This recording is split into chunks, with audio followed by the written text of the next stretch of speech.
Kochi central police സ്റ്റേഷനിൽ നേരിയ ഒരു തീപിടുത്തം ഉണ്ടായി. വേസ്റ്റ് കത്തിക്കുന്നതിനിടയിലാണ് തീ കയറി പിടിച്ചത്. ഒരു യൂണിറ്റ് ഫയർഫോഴ്സ് എത്തി തീ അണച്ചു.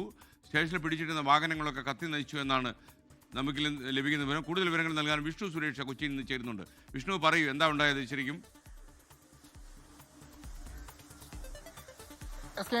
ഒരു 10 മിനിറ്റ് മുമ്പാണ് ഈ തീപിടുത്തം ഉണ്ടാകുന്നത്. എറണാകുളം സെൻട്രൽ പോലീസ് സ്റ്റേഷനിലാണ് ഇപ്പോൾ ഈ ദൃശ്യങ്ങൾ കാണുന്നത്. ഇതിന്റെ പുറകിൽ, സെൻട്രൽ പോലീസ് സ്റ്റേഷന്റെ പുറകിൽ ഇങ്ങനെ വേസ്റ്റുകൾ കൂട്ടിയിട്ടിരുന്നു. അത് കത്തിക്കുന്നതിനിടയിൽ അതിൽ നിന്ന് തീ പടർന്നു പിടിക്കുകയാണ്. ഈ ദൃശ്യങ്ങൾ കാണുന്ന പോലെ സ്റ്റേഷനിൽ പിടിച്ചിട്ടിരുന്ന വാഹനങ്ങളാണിത്. പിന്നീട് ആ വാഹനങ്ങളിലേക്ക് തീ പടർന്നു പിടിച്ചു. ആ വാഹനങ്ങൾ പകുതിയിലേറെ കത്തി നശിച്ചിട്ടുണ്ട്. ആ ദൃശ്യങ്ങളിൽ കാണാം. തൊട്ട് പിന്നാലെ തന്നെ ഫയർഫോഴ്സ് എത്തി തീ പടരുന്നത് അത് പിടിച്ചുകെട്ടാനായിട്ടുണ്ട്. തീ നിയന്ത്രണ വിധേയമായിട്ടുണ്ട്. ഇപ്പോൾ പൂർണ്ണമായും കെടുത്തിയിട്ടുണ്ട്. ഇനിയിപ്പോൾ വാഹനങ്ങളായതുകൊണ്ട് തന്നെ അവസാനവട്ട ഒരു ശ്രമത്തിലാണ് ഉള്ളത്. ഈ വേസ്റ്റ് കത്തിക്കുന്നതിനിടയിൽ, ഈ പ്രദേശത്തേക്ക് നോക്കിക്കഴിഞ്ഞാൽ ഇവിടെ ഇങ്ങനെ വേസ്റ്റുകളുണ്ട്. ഇത് എല്ലാ ദിവസവും കത്തിക്കുന്നതാണ്. പക്ഷേ ഈ വേസ്റ്റ് കത്തിക്കുന്നതിനിടയിൽ ഇവിടെ നിന്ന് തീ ഈ വാഹനങ്ങളിലേക്ക്, തൊട്ടടുത്ത് ഈ സ്റ്റേഷനിൽ പിടിച്ചിട്ട വാഹനങ്ങൾ, ഒരുപാട് വാഹനങ്ങളുണ്ട്, ആ വാഹനങ്ങളിലേക്ക് തീ പടർന്നു പിടിക്കുകയായിരുന്നു. ഈ പുറയിൽ പിടിച്ചിട്ട ഏകദേശം പകുതിയോളം വാഹനങ്ങൾ, ഒരു 15ഓളം വാഹനങ്ങളിൽ കത്തി നശിച്ചിട്ടുണ്ടെന്നാണ് നമുക്ക് ദൃശ്യങ്ങളിൽ നിന്ന് മനസ്സിലാവുന്നത്. തൊട്ടപ്പുറത്ത് ജയിലാണ്.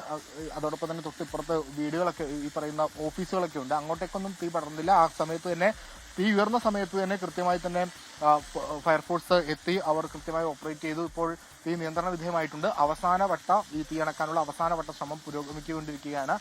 ഇതിന് വലിയൊരു അപകടത്തിലേക്കൊക്കെ പോകേണ്ടതായിരുന്നു. കാരണം ഈ പ്രദേശത്ത് പേപ്പറടക്കം അടുക്കി വെച്ചിട്ടുണ്ട്. അപ്പോൾ അതിനകത്തേക്കൊക്കെ തീ പിടിച്ചിരുന്നെങ്കിൽ വലിയ ബുദ്ധിമുട്ടായി പോയാനെ. അതിനു മുമ്പ് തന്നെ ഫയർഫോഴ്സ് എത്തി കൃത്യമായി ഇടപെടാൻ പറ്റി. ഇത് ഈ വേസ്റ്റ് കത്തിക്കുന്നതിനിടയിൽ തീ വാഹനത്തിലേക്ക് കടന്നു പിടിച്ചു എന്നുള്ളതാണ് നമുക്ക് ആ ദൃശ്യങ്ങളിൽ നിന്ന് ഇവിടെ എത്തിയപ്പോൾ കണ്ട കാര്യങ്ങളിൽ നിന്ന് മനസ്സിലാവുന്നത്.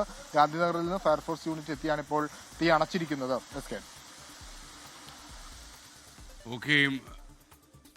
വിഷ്ണു സുരേഷ്.